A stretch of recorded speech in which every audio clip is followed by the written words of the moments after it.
one of the big players is going to make some sort of lawsuit saying, hey, we want to have our voices. You can't stop us from doing that. Once that happens, the floodgates are going to open and everybody's going to want their own voice for their product. When that happens, you're going to see a lot of work coming in for people to get synthesized, because that's going to open up a lot of opportunities to become the new voice of, let's say, Wells Fargo's new app, or maybe you become Penny for TD Bank. Next thing you know, you are going to be the voice of a major brand. And this is like the beginnings of maybe having big campaigns all over again.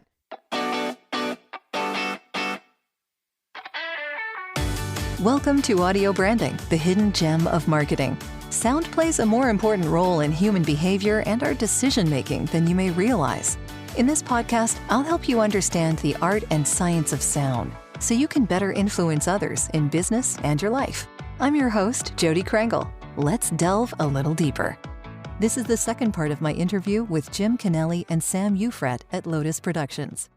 So what would you want your clients to know about choosing the sounds that go into their work with you? And I'm not just talking about voiceover right now. I'm talking about the broader spectrum, I guess, because I'm assuming that you guys also do sound design for the products and projects that you do. Right. Well, so Sam, what would you what would you want them to know? What do we want to say about audio production and sound design, Sam?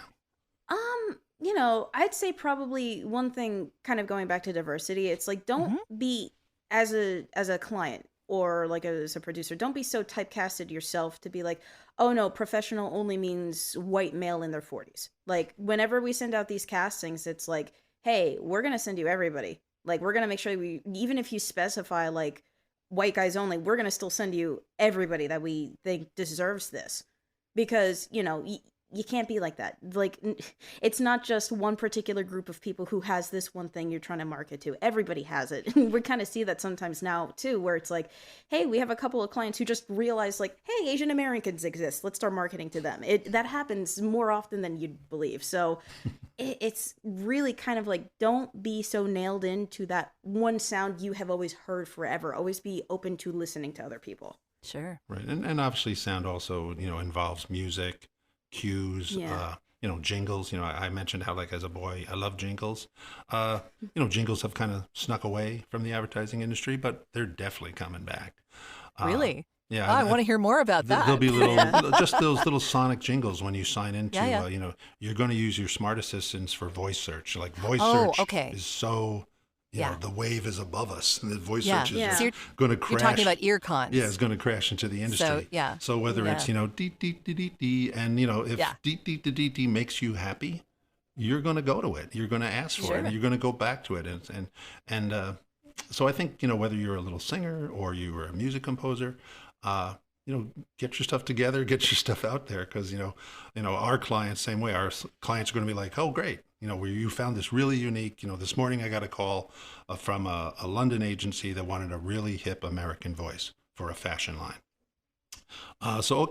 We can help you with that. All sorts of diversity, all sorts of things. Sure. But at the same moment, we're like, hey, do you need any sort of sonic signature? Other things that you're working on to go deeper into this? We put a web video out on YouTube, and, it was for young women. We're asking them, like, do you want to go deeper? What's the trip you want to take? Certainly that virtual reality piece that Sam was working on last night for, a major HBO show, had those elements in it. It was a whole experience of going through. You lived the TV show, or I don't know if you call it a TV show anymore, but you lived it through the virtual experience. And so they needed voices that matched the tone of the television program. Yeah. And that's what we were providing for them, with a woman in a home studio in Atlanta who's moving to Mexico, who we told her, don't worry about it. When you go to Mexico, we'll hire you down there too. So awesome. it points that you can do voiceovers anywhere, and don't be afraid, as long as you have your tech together. Yeah, yes, very that's true. The big one. Yeah. So emotional impact seems to be the overarching idea here, because if a sound makes you happy and you drift towards it, then, but does that sound have parts of your company's DNA in it? That's kind of the question. Right. So if the company itself is really thinking about the sound that they use, not only do they have to consider what emotional impact they're trying to make on their listening audience, but also where that intersects with who they are. Right. And how they can project that in sound. So with a mnemonic, with an earcon or a sonic logo, with a voice, with the music that they use. So it's this really interesting integral you're exactly package. Right. And I think that's what some not to name them, but there are emerging companies. Actually, we were on Clubhouse talking about this, Jody, to be very on topic. Yes. There are these, if you're a voice talent or a company like us who are an audio production company, casting company, there are these companies that are emerging that are all around the world that are creating those conversations with major brands now, like major brands are looking into this. And they, just as we kind of touched on earlier, Sam mentioned, they need our help. All of a sudden they're going to turn and be like, hey, how do I find, a African-American man with a British tone who's like this guy on this TV show? Because he or she create the empathy that we want our client to have right now. So you should be looking at those companies as we are, and projecting yourself to those companies saying like, hey, I can help you. Because there's going to be such a moment. It's still at its infancy. That's the other thing about AI and synthetic voice and audio branding and all those things. It's really at its infancy. Like the boat hasn't left. There's so much conversation going on, but it's just at the very beginning. Like, I always make the parallel of like in the late 20s and early 30s, radio came along and everybody loved it and everybody put it in their home and they dug it and no one really knew what to do with it or where it was going to go. But a whole generation of men and women created an industry out of it. And really that's the moment that all of us in the voiceover business, the audio business, are in. We're in that same boat, and it's a great boat. It's going to be an exciting 10-year window of creating all these ways that we we have conversations with robots. Robots talk back to us. That's like a boyhood fantasy of mine. I'm going to design how we talk to robots and make people like robots. That's a good challenge, and so it's going to be all encompassing. That's all, and it's a great moment to be in the industry. Oh yeah, definitely. What do you think, Sam? Yeah, I mean, I totally agree with Jim. This is absolutely like the very beginnings of AI. AI probably has a foothold in like about 5 years worth of development, like UI, UX, AI, things like that. That's been around for quite a while now, but it's gotten traction for like the last 5 years. And the main thing is just like they're waiting for just like that one development, that one tweak. And it's at this point, it's creating nuance in voice, which they just can't figure that out yet. And it's weird. I find like odd little programs that seem to be able to create inflection, but they just can't make the voice sound natural. And then you have people who have a natural voice that just can't get the inflection right. It's like it's one or the other. Once they figure out how to merge the two, that's when it's really going to blow up and take off. Right. There are a lot of positive things. It's going to take off because it's becoming less expensive and specific to make synthetic voices. It's becoming less expensive, which is good. So there'll be more experimentation, but they're still not there yet with like people, as much as they'd like to say, oh, it sounds really human. Well, yeah, it sounds human, but it doesn't sound like us today. It's not like you can have synthetic Jim and Sam down the road. There'll be synthetic Jim and Sam will just be typing my speech and people will be like, didn't he die yet? They'll be, oh, that must be synthetic Jim. Forget it. Yeah. But then, that moment's coming. Maybe. Yeah. I have been disappointed with the audio snippets I've heard so far because of exactly what Sam was saying, and that they can't really get the inflection right. It still sounds like the person speaking has no connection to what they're saying. Mm-hmm. But they're working on it. We're working on it. We work with synthetic voice. One of the questions that Sam and I, like in the back of our minds, are working on is like, why do your voice may work synthetically really great, Jody? It may work, but and the next person, your peer, just like you, doesn't work. So is there something to this? Is there something to why some voice talents' voices synthesize well and others do not? That's in a very, very narrow thing that we're working on.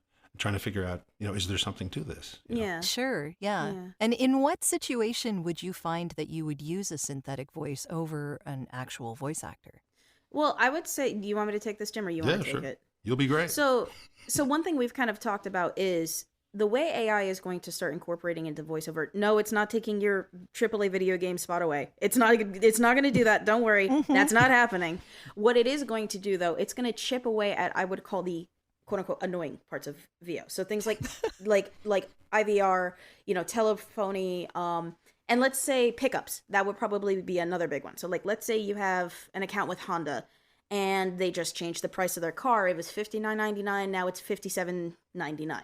So they would use an AI version of yourself to do a pickup just for the price change. They don't need to call you in for the session. They could just do like a small fee for using your AI version.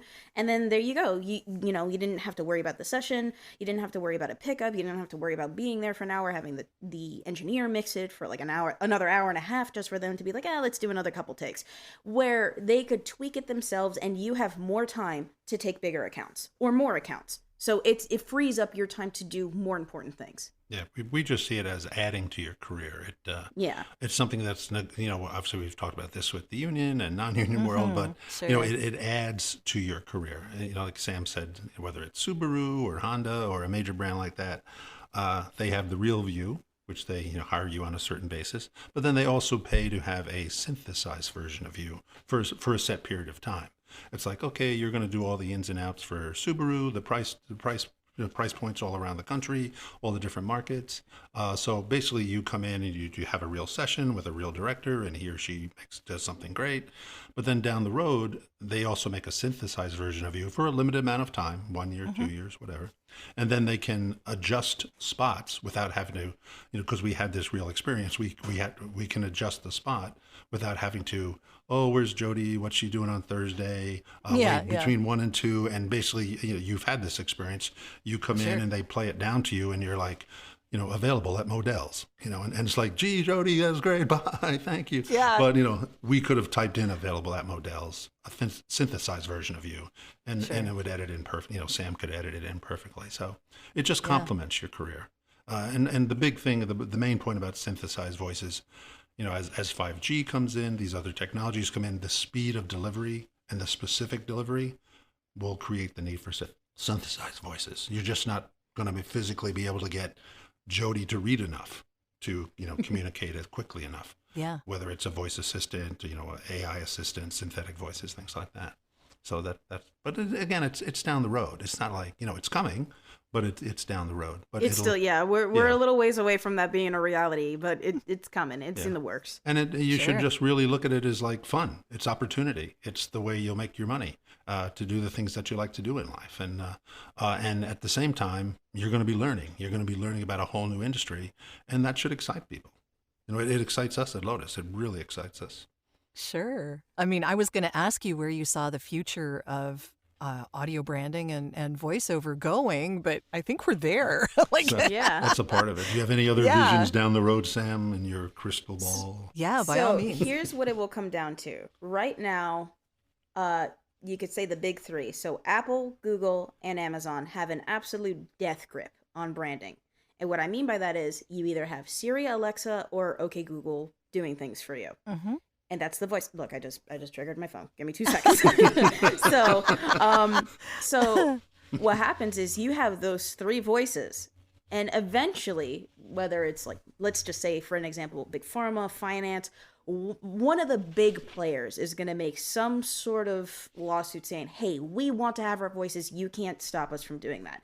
Once that happens, the floodgates are going to open and everybody's going to want their own voice for their product.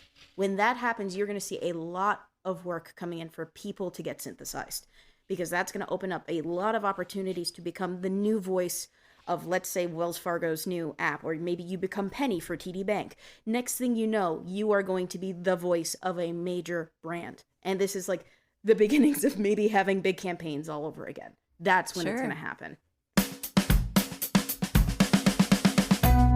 I know that we're all dealing with a lot of stuff these days, so I particularly wanted to acknowledge those that have taken the time to leave honest reviews of this podcast. Andy Wong has this to say: while business owners are likely familiar with branding and marketing, how often does one think of audio or sonic branding? Think about the power of a jingle or the mood of a song.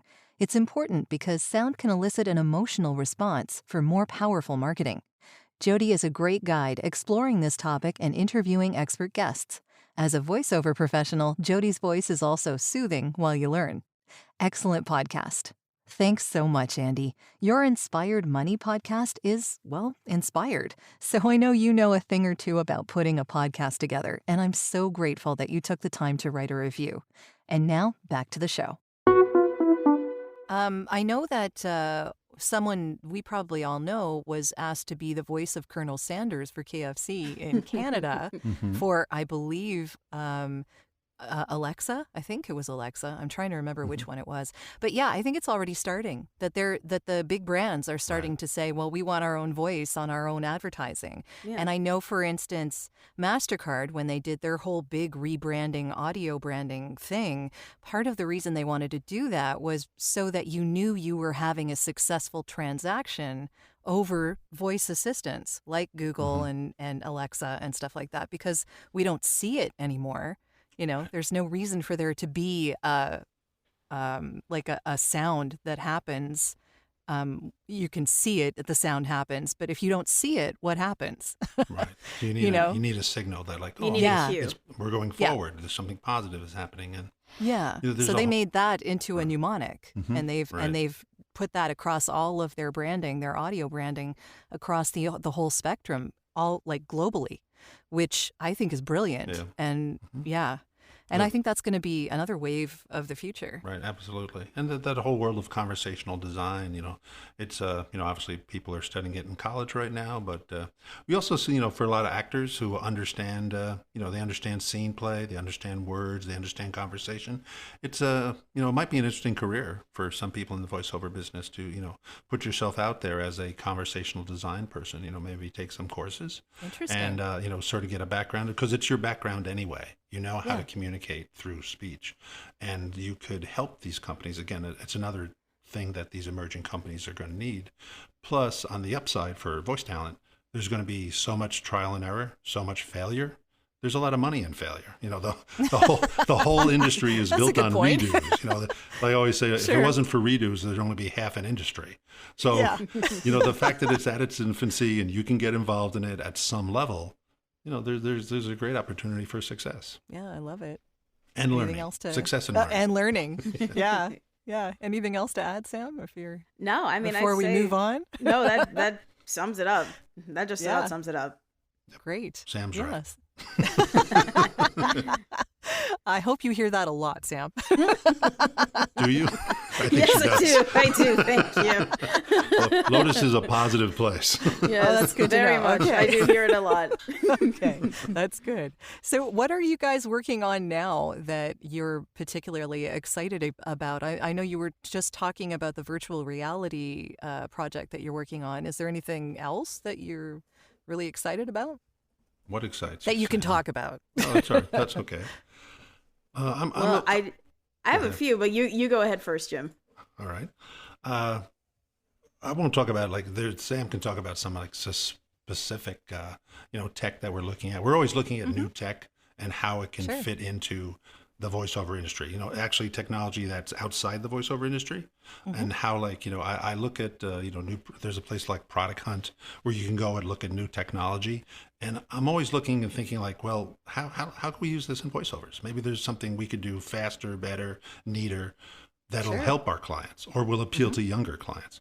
So Sam will talk a little bit about that. And what excites me is I continue to look at the globalization of voiceovers, that voiceovers is a global industry. And I keep trying to reach out to new markets, whether it's the Pacific Rim or right now I have a concentration in Africa.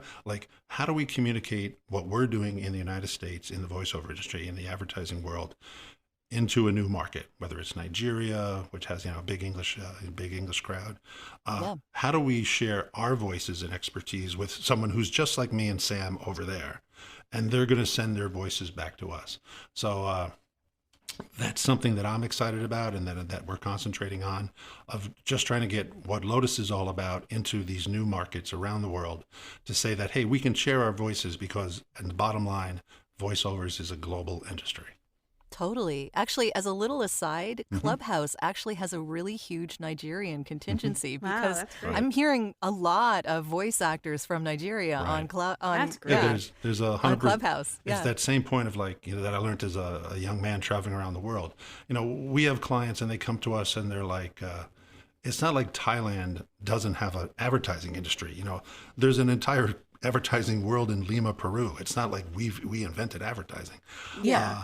So obviously Nigeria has a huge film industry, and so obviously that's one place where Lotus has been concentrating on talents. And we've built up, and again, you just have to be patient. You know, I always talk about patience, and patience, it builds trust. You know, and once you have patience and trust, then you get speed. So, and speed, again, I always point to, that's what the voiceover industry is all going to be about. So patiently, we're trying to build up trust with production companies and talents around the world. And once we have that trust, then we'll be able to deliver them quickly. So that's what I'm looking at. That's great. What are you looking at, Sam?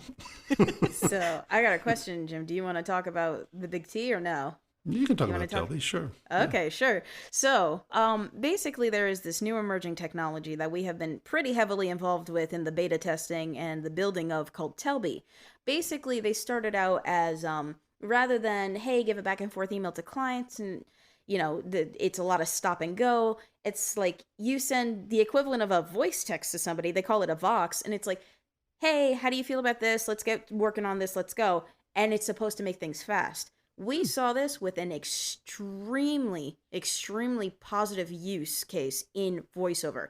Because what happens is you can submit audio and you can reply to audio. So what does this do? This allows us to stop auditioning in the blind, where for a lot of people, you throw out an audition, you hope you hear back, you never hear back. Or if you hear back, it's like, hey, you didn't get it. It's like, you know, it allows us to have the capability to give you feedback on your audition. So let's say you are just right there. You are this close to being able to land this, and we know you have that ability to do so.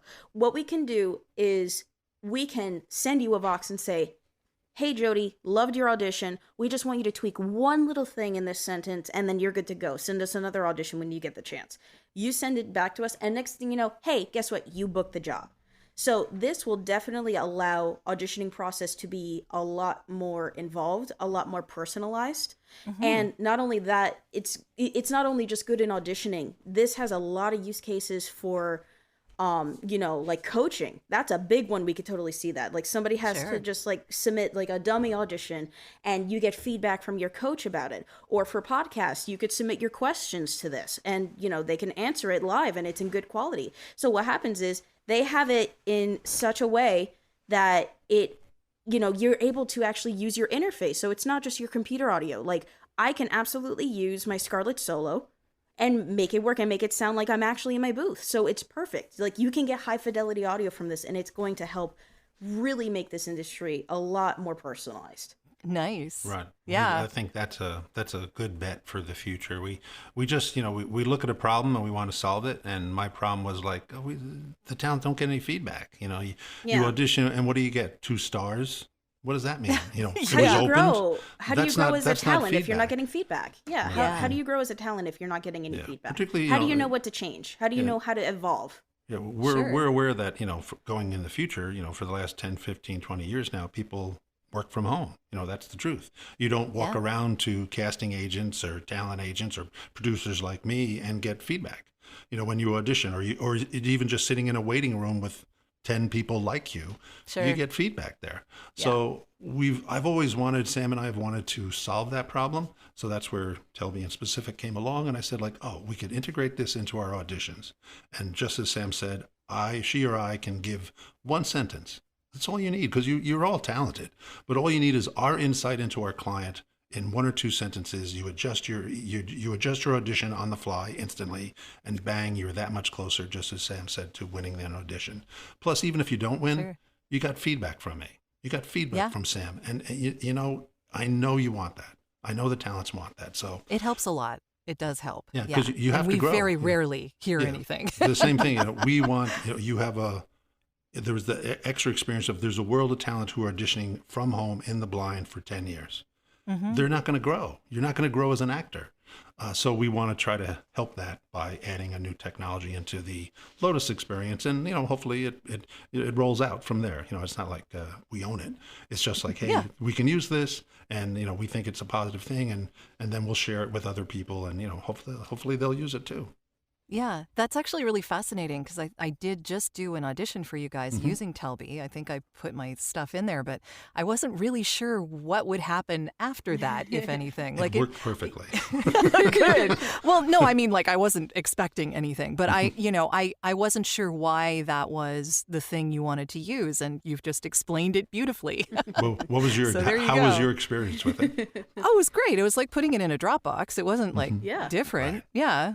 But, I didn't realize that you could then respond to me. Right. And does it email the person when you respond or? Yeah. Okay. So it would email the Vox to you. Yeah. So it would email it to you. You'd hear exactly what we say. And then you could respond right back from there. You just click the link and then it sends you right back into that inbox. And then we can have a back and forth conversation. Very cool. Okay. Yeah. You can just say, cool, thanks, Jim, I got it. And then bang, the audition comes. The new version of the audition comes in on top of the other one. Yeah. And then, obviously there's a lot of functionality and thinking going on Sam and our side to design it. There's the whole side for the talent, then there's the whole side for the clients. And that's a totally different animal, the client side. It's very involved. It's all about like, hey, we're making this really easy for you to see who's here. And you can pick a first and second choice. You let us know who you like and we'll get there. Right. And it works obviously on your laptop. It works on your phone. Again, pointing towards younger producers. That we're trying to design technology that they're familiar with, and that they're going to be comfortable with and that they're going to use.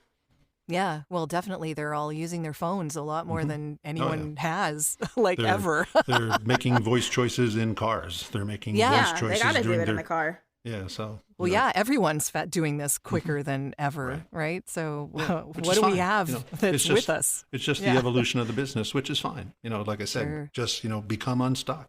Open your mind up. Yeah, that's it's great. That's the fun part. It really is fun, actually. I've always learned a ton in this business, and it never stops, and that's kind of what keeps me going. Right. Like, I wouldn't want there to not be anything new to learn. That would be boring. It would be. It's like having one account and reading it over and over again. Like, who wants to do that? I mean, I'll take it. But I'll take it, exactly, but it'd be nice to do something new now and again. Sure, yeah. Like being a music performer and being asked to sing the same song over and over and over. Oh, yeah. Yeah, you have your encore. You're singing Snoopy versus the Red Baron over and over and over. Yeah.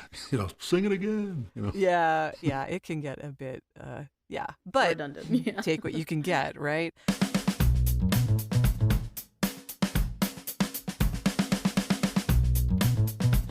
Are you looking for ways to improve your company's or podcast's impact? You'd be surprised how powerful the use of an intentional audio branding strategy can be. Want to know more? I have a free downloadable PDF that gives you my 5 tips for implementing an intentional audio strategy at voiceoversandvocals.com/audio-branding-strategy. That location does ask to put you on a mailing list, just to send you updates on when the new podcasts come out. But if you really don't want to give your email out, I understand. Just contact me directly. My email is all over my website, and I'll make sure you get that PDF without needing to sign up anywhere. If you do sign up, though, you also get access to a resources section called The Studio, where I have videos, white papers, and PDFs, discounts from my guests, and snippets of audio from my guests that no one else gets to hear. So maybe it's worth your while. Totally up to you.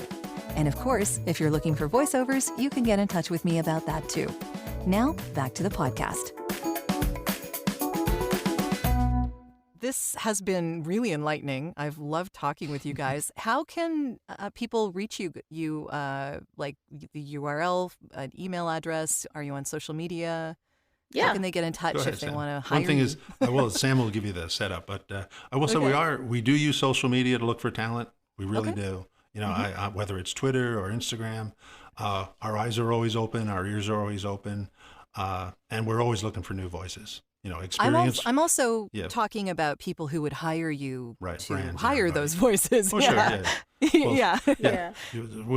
We use Twitter two-way. I use Twitter to talk about the future of the industry and technology that we're looking at. And we use Instagram to show what we're doing in our studio or what we're doing with talent all around the world. So they have 2 different places for us. And then Sam will tell you how to find us. Okay. All right. So to find Lotas Productions on Twitter, it is LOTAS PRODS VOS, Lotas Prods VOs. Okay. So that's the long one for Twitter. And then Instagram is much simpler. It's at Lotas Productions. So LOTAS, like the flower, but with an A instead of a U. Great. Wonderful. Right. And can they reach you on the website or? Yeah, so it's the same thing for our website. It's www.lotasproductions.com. Awesome. Yeah. And if you want to check out Telbe, it's integrated into our website. Yeah. And you can do a live audition there. If you do want to see Telbe, their website actually is telbee.io. So telbe.io. Mm-hmm. Okay. Yeah, if you want a demo of it or test of them, well, tell them we sent you. They're great guys. Really there's a few other, new technologies, emerging technologies that we're looking at. And I will say, like, everybody involved, they're wonderful people to get involved with. These, entrepreneur types and, go-get-em types, technology types. They're fun people to work with.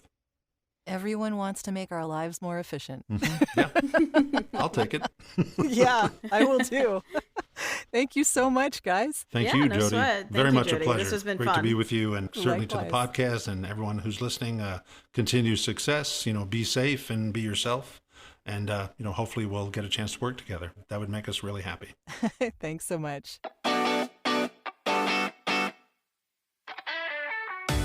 Well, that's the end of this episode. Thanks for listening. And if you like what you heard, why not tell a friend about this podcast? It's available in all the usual locations. Until next time,